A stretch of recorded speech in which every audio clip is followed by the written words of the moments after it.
So what's going on, Gas Gang? Today we are back with an epic update video on the all-wheel drive DC5, aka the 918 killer. Guys, things just got serious. Stay tuned, it's gonna be sick. Let's get it. Welcome to Officially Gas.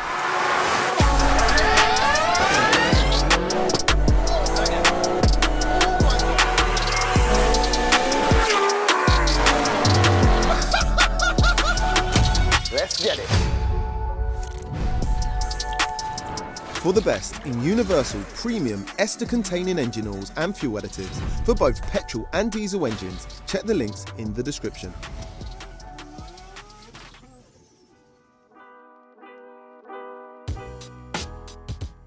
Right guys, so as the intro said, today we are at that place. Yes, Auto Talk, the place we come to get cool things done to my crazy Integra Type R. And as you see behind me, we have the main man, Hello. Josh here. Today, I've probably plastered it on the thumbnail, maybe the thumbnail picture. We're getting serious. The setup of this car is changing. Oh yeah. Not only that, we've got a massive update of things that have been going on behind the scenes with this car. We want to be quite competitive with this car. I want to be quite competitive. I want to run good times in it. I want to still mention that this, as far as I'm aware, is the fastest street Honda in the UK, full stop. No one has come forward to say that the claims when this ran, I think, a 3.9, 100 to 200, no one said that that is incorrect. No other street Honda has beat that. Obviously, drag Hondas, I know. But just to let you guys know what we're working with, still intermediate build right now, only 900 and something brake horsepower, 812 at the wheel. We know that this car can run a lot faster than it did at Carwell, you know? Yes, yeah. We ran it straight off the trailer against the 918, broke the fastest 100 to 200 for any street Honda in the UK, and also beat the 918. Do you know what I mean? So it done well. Basically, what I'm trying to say is the car has a lot more in it. And to aid that, we're gonna show them what we got, yeah? Boom! Now, for the people who don't know what they're looking at, you're looking at beadlock wheels, and these are fresh from America. These are 15-inch rims, aluminium. And so basically, beadlock meaning they lock the bead, so it stops the tyre spinning on the rim, essentially. Now, these wheels are actually quite special because these actually come from my brother across the pond, Javier from TRC. These were his wheels off his car, which I believe he's about to get rid of. He actually broke the fastest, or the record for the fastest Honda Integra or RSX on these wheels. And I think he went at 8.6 or 8.5. Yeah. Can't remember, apologies, Javier. But it was in and around at mid-8 on these very wheels. So we had a deal. I bought them off him. They look absolutely stunning. They're lightweight. And of course, what you can see wrapped around them are Mickey Thompson Drag ET or ET drags, which are fully slick, baby. A 26-inch tyre, which actually changes our top speed, doesn't it? Mixed with our RPM goals and our final drive. By the time you're taking like the rolling radius, etc., off the tyre, although it's a 15-inch rim, the actual tyre is taller, wider, so it affects. So I think from the measurements and Andrew Momentum helped us out a little bit because we was talking about final drives. Once we were on these wheels, it worked out around about 170 mile an hour. It's going to be for top speed. So right now, or should we say on the wheels we were running before with the Toyos on the 17-inch rim, we were basically topping out, or our top speed on this car was about 156 miles an hour. Yeah. So basically we were hitting red line in 5th gear. It's only a 5-speed sequential box. And it's never nice to bounce it off red line in 5th. So we were going to change the final drive, but then obviously, as Josh has mentioned, with all the calculations that you take into account with a taller tyre and also a higher red line, which we're going for because we're looking to rev to about 10,000 RPM on our new engine, not on this one. Our new top end should be, I think it was 174. Yeah. So well within what we need to do and what times we want to achieve. Thing is, when we bought these wheels, obviously being a 15-inch rim, my big old K-Sports that are down here, the 8 pots, as you see they're now in a box, would not fit behind. Never. I mean, they were close on the 17s. You would never have got these wheels on those brakes, basically. Yeah. So we've had to change up, and that's what's there, basically. And this is what we got. So we went for a drag brake setup, which, as you can see, are the Willwood 4 pots. A very, very slimline kind of 4-pot kit there. There is a little issue though, Josh, isn't there, with these brakes? There is, yeah. So you bought the kit. Yeah. They were advertised as, I think at the time, EP3 and DC5 Type R. It's fine. But when the actual kit came in, the product is actually labelled for RSX. So that's more like stateside. Same car, but it's just basically like a little bit of a spec down, like Type R's Yeah. here, and that's the highest spec they got. Anyway, so I went to go fit them, and I was like, oh no, they don't fit. They don't fit. And but they fit exactly as they should. What it is where you've got the caliper adapter bracket at the back here, and at the moment it's just sort of. Probably won't be able to see it, but It's floated on at the moment. Yeah. What it is, it's the space in between the hub and the caliper bracket. And after doing a bit of research, because I didn't really know this, but I'm sure a lot of people out there will know this though, that the Type R is wider, got a wider track width. The bottom arms and the hubs are different. It's about 10mm difference. Got you. So we can run this kit. I've just had to get some spacers made. They've not come in yet, unfortunately. Yeah, But when yeah. they come in, we can put the spacers on, Yeah. and then we can run the brakes. That's Yeah. the simplest solution. Sick. And as you guys will be able to see also behind there, tucked away, we finally, we fitted these initially. These are the ER series from BC Racing with the remote reservoirs. We fitted the rears and the fronts. We had to take the fronts off simply because our track rod end setup at the time didn't actually suit these. So now we've kind of swapped out the right track rods, and we've got the ER series remote reservoir bad boy BCs on there too.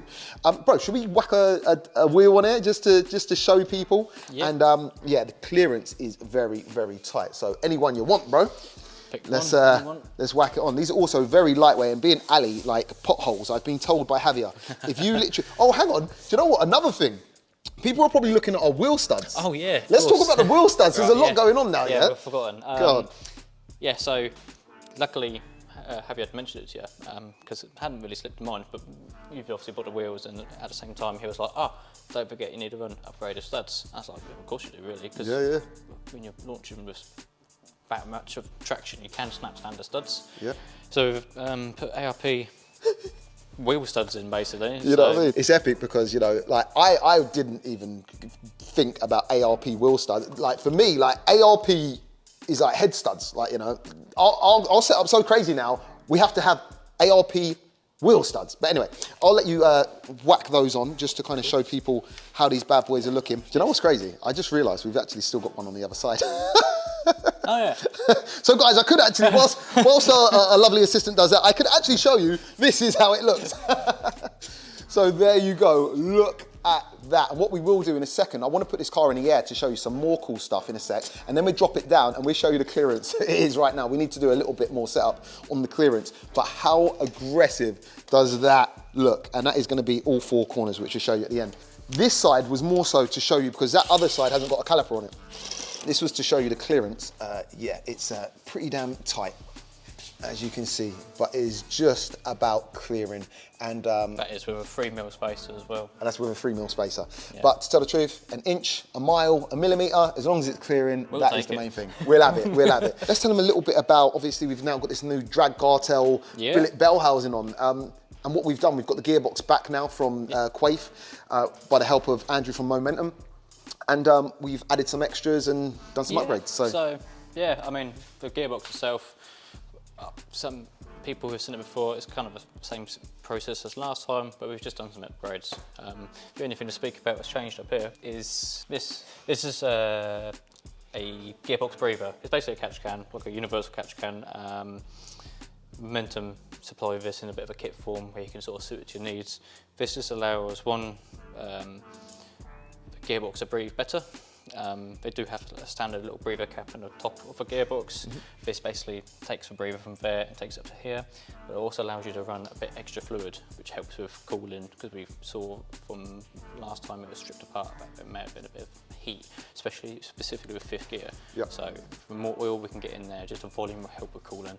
Yep. And hopefully prolong life. And you're saying it's about a litre more we're running with this catch can? We should be able to run a litre more in the gearbox. So it won't sit in the catch can, but what it'll do is, by running more fluid, it's going to chuck it around a bit more. So if it does try and chuck something out, at least it's going to come through here and it'll get caught and drained back. The best way to see the actual shiny bell housing and the gearbox all back together is in the air. So, all right. And we have it in the air, and as you see, we have a nice big chunk of billet goodness going on here, and it's actually a drag cartel billet bell housing, which is connected to our drag cartel billet housing for the transfer box.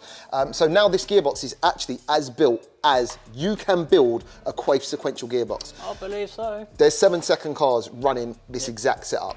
I'm not saying I'm chasing the sevens. I think we should be foolproofed for the meantime. So yeah, I think we'll keep it as quick as possible, because I know it's quite techie and you guys kind of you might go to sleep if we talk too much. So should we drop it down and show them the fitment right now? Yeah. And then we're going to adjust this because, guys, it's crazy. So 3, 2, 1, let's get it back down. All right, Josh, I've stopped you real quick before it hits the floor, just to show people that this is what we just encountered before when we've done this test fit. And we were very worried that we were going to see the wing pop off. Yeah, I mean, it's close. It's close. Show them how close. Hold your breath. Oh boy, that's close. So we're giving up on racing, we're going for fitment these That's days. it, it's stance now. It's a show car. Yeah. Only joking. So we're just going to adjust this, and as you can see on the other side, it's exactly the same. But how crazy does that look? As I say, I'm going to get this outside, I'm going to get all 4 on, and I'm going to show you exactly what it's about. And then I guess we'll talk about exactly where we go from here and what is next. So without further ado, let's get outside. And there you have it. Check how crazy this looks. Oh my God. The fitment on this is actually wild right now, because if I turn the wheel anymore, I definitely think, yeah, the wing is coming off. But look at that. Ultra aggressive, but obviously ultra functional for when we send it. Now, obviously these are more so for the drag strip, but don't get me wrong. Don't get me wrong. I will send this unprepped on my runway on these wheels. So basically, the thing that's crazy is, you know, this car so far in its racing history has stepped up against cars that are a lot more power, and it's always done very well, if not won, the races on its R888Rs. Now, if anyone wants to step up with 200-300 brake horsepower more, that's cool. I just throw these on. Also, we're still going to have a setup for the R888Rs for the road, and also, you know, to make it fair, if it's, you know, like for like tyre in a race, we're going to have a setup for the R888Rs. The next step now, obviously, these don't just look good. We need to get these dialed in. The car needs to get dialed in. The car has still never went faster than a 9.8. It done a 9.8 at Carwell. However, you know, because we did not have that setup time, that was the fastest it went. The terminal was up by about 7 miles an hour. I think we trapped about 152 before we was up 146, 145, I think. So we definitely got more power in it. You can definitely tell. We just need it fettling. And I reckon with these tires, yeah, man, we should see a low 9, maybe even dip into the 8s. Who knows? Definitely not unprepped, prepped on a drag strip with these tires, maybe into the 8s. Who knows? I might be getting a bit too excited, but definitely low 9s. And I would like to see low 9s also on the R888s. So what we got to do now is book in with Romain, get it down to the runway, and hopefully do a nice setup video for both the R888s and these, and see how fast the car goes. And yeah, this is the last hurrah, I'd say, on the intermittent build. The engine that makes 812 at the wheel, about 920 at the crank, and then we're going to send it. 1200 brake horsepower, here we come. So guys, anyway, it's been a techie one. Hopefully you've enjoyed it. There's your update. And as I say, next video, it's all action. So if you're not subscribed, hit that subscribe button, and we'll catch you on the next one. Peace out.